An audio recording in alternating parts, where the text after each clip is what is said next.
안녕하세요, 톡톡의 준디입니다. 요번에는 여러분들이 아마 요즘에 가장 핫하게 보고 계실 드라마 이상한 변호사 우영우, 안 보는 사람 거의 없겠죠. 제가 봤을 때 최근에 시청률 거의 20%까지 갔다고 하니까 그 정도 수치면은 특히나 그 ENA라는 채널 자체가 아직 그렇게 뭐 많은 분들이 보시지 않는데도 20%다? 이러면은 거의 모든 분들이 보고 있다라고 생각을 했을 때 거기에 맞는 책을 좀 빨리 가지고 와서 여러분들과 얘기하고 싶더라고요. 그래서 바로 이 법정의 고수 신주영 작가님, 현재 변호사님이죠. 지은 이 책을 가지고 왔습니다.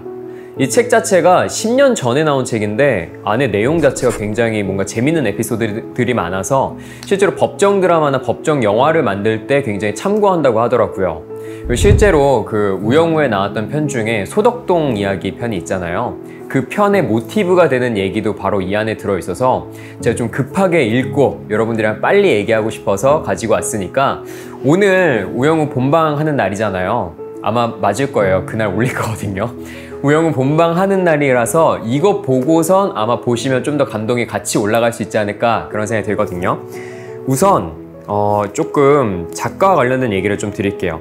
일단 신주영님 같은 경우에는 서울대 법대 나오셔가지고 사법시험 합격하고 변호사 되셨고 여기까지만 해도 일단은 굉장히 훌륭하시네요. 네, 이제 대단하시다고 생각이 들었던 게 4자녀를 두셨다고 하더라고요. 그러니까 4자녀를 두고도 현직 변호사로 계속 일을 하시고 있기 때문에 아마도 또 이 안에 들어가 있는 여러 가지 그런 에피소드들이 좀 더 뭔가 사회적 약자들이나 아니면 보살핌을 받아야 되는 분들에게 초점을 맞추지 않을까라는 제가 좀 상상을 해봤습니다. 그러면서 쭉 읽었는데요. 일단은 저는 이 책의 처음에 나왔던 에피소드부터 조금 얘기를 드리려고 해요. 이 처음에 에피소드가 이렇게 1장 사건 보따리와 막도장의 진실이라고 되어 있는데 웬만큼 진짜 소설이나 이런 것들 읽어보신 분들은 아시겠지만 이렇게 얘기할게요.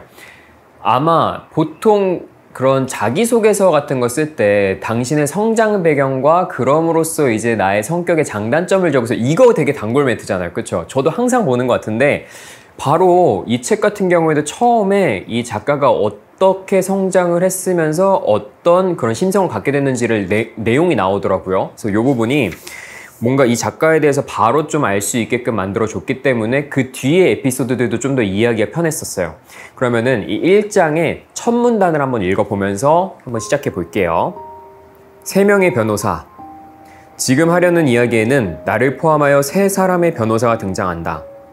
그런데 사건이 일어날 때는 나는 변호사가 되기 전이었고 한 분은 변호사로서 전성기를 맞이한 때였고 또 나머지 한 분은 막 변호사 일을 시작한 때였다. 지금 나는 변호사가 되었고 전성기를 지나가고 있던 분은 은퇴하여 더 이상 변호사가 아니시며 새내기 변호사였던 분은 대한민국에서 모르는 사람이 없는 분이 되셨다. 일단 여기까지 들었을 때 대한민국에서 모르는 사람이 없다? 이게 말이 돼? 라는 생각이 좀 드는데 쭉 한번 읽어볼게요. 나는 중학생 시절에 수학에 소질이 있었다. 주위에서는 내가 당연히 이과로 진학할 것이라고 생각했고 집에서도 의사나 과학자가 되기를 권했다. 그런데 사실 나는 음악과 문학에 훨씬 관심이 많았고 고등학교 1학년 어느 휴일 헤르만 헤세의 어떤 소설을 읽고는 완전히 반해버렸다.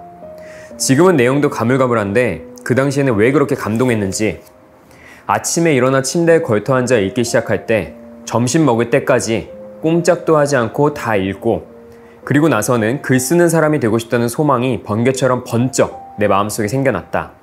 그리고 그 이후 나는 별다른 갈등 없이 문과로 진학했다. 그래서였는지 고등학교 때는 소설이나 철학책을 많이 읽었던 것 같다. 그런데 3학년이 되어서 막상 무슨 과로 진학할 것인지 정할 시점이 되었을 때 작가가 되기 위해 국문과나 영문과로 진학하는 것에는 의구심이 많이 들었다. 많은 작가들이 문학을 연구하는 사람이었다기보다 그저 삶을 치열하게 또는 진지하게 살면서 세상과 인간에 대한 이해가 깊어져 경험을 통해 더 좋은 글을 쓰게 된 것 같았다. 해밍웨이는 기자였고 펄 벅은 대사인 아버지를 따라 중국에서 생활한 경험으로 대지를 썼고 생텍쥐베리는 비행기 조종사였기 때문에 무한한 하늘을 날면서 위대한 감성을 키울 수 있었고 등등. 훌륭한 작가들은 대부분 자신의 일상을 열심히 살아간 사람들이었다. 결국 나는 한국에서 적극적으로 살아갈 수단으로 법조인이 되기로 하고 법학과를 선택했다. 내가 법대로 진학하겠다고 하자 집에서는 매우 놀라는 반응을 보였다. 그때 어머니께서 이런 이야기를 하셨다. 네가 문과에 가겠다고 했을 때 어쩌면 법대에 간다고 하겠구나 라는 생각이 들긴 했지만 그러시더니 처음으로 다음과 같은 이야기를 들려주셨다. 이 정도면 약간 설화 아닌가요? 설화? 특히 어머니가 이렇게 시작하자마자 너의 약간 주어진 운명의 길에 네가 드디어 가는구나 약간 이런 느낌으로 얘기를 하셨다고 해서 도대체 뒤에 내용이 뭘까라는 생각이 들었는데 여기부터 제가 좀 간략하게 설명드리겠습니다. 이 작가가 어렸을 때 부산 해운대구에 살았더라고요.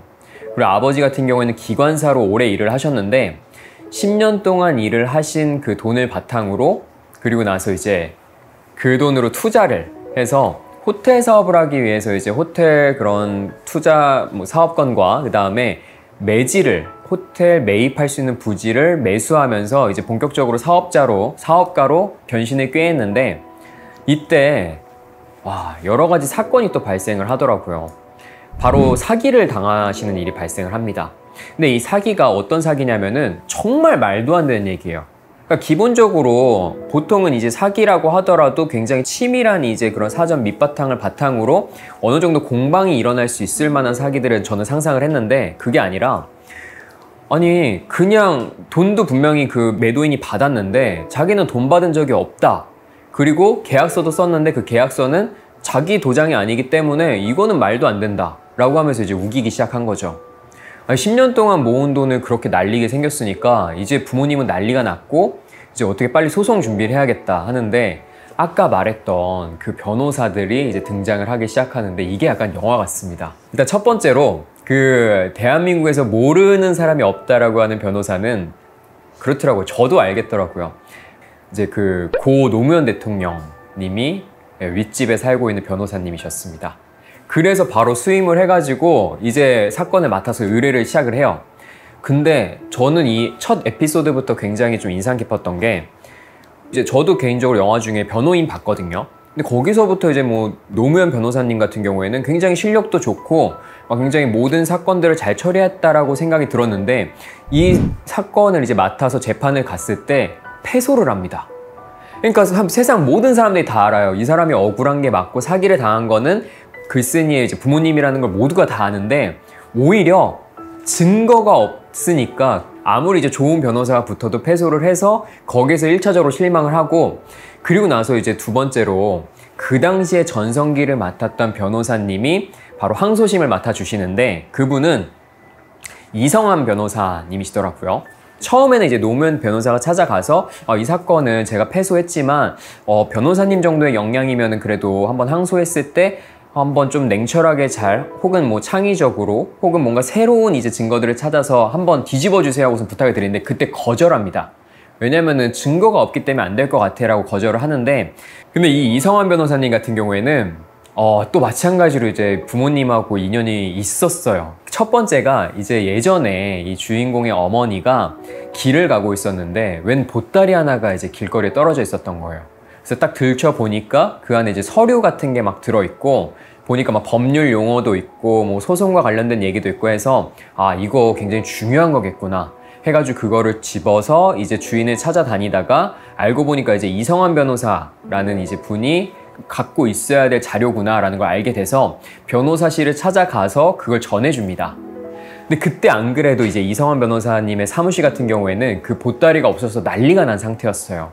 이게 진짜 어떻게 살해를 해서라도 어떻게 해서든 찾고 싶었던 거였는데 제발로 어떤 분이 그걸 갖다 주셨으니까 너무 감사하잖아요.